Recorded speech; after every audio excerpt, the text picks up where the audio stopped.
செலுத்துகிறோம். ஆண்டவரே, இந்த நாளிலையும் கர்த்தாவே நாங்கள் எல்லாரும் சேர்ந்து இந்த பிள்ளைக்காக ஆண்டவரே அவர்கள் நடத்துகிற இந்த கடை வியாபாரத்திற்காக நாங்கள் ஜெபிக்கிறோம்.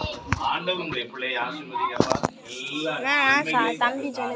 நல்ல சுகம் பலன் ஆரோக்கியத்தை தாரும். இந்த வியாபாரம் ஆசீர்வாதமாய் நடக்கும்படி ஆண்டவருடைய பிள்ளையோடு நடத்தட்டும் என்று ஜெபிக்கிறோம். வரக்கூடிய புதிய வருடம் கூட உடைய பிள்ளைக்கு மிகுந்த ஆசீர்வாதமா இருக்கு. எல்லா பொல்லாப்புகளுக்கு தீங்குகளுக்கு விலகி காத்துக்கொள்ளுமா.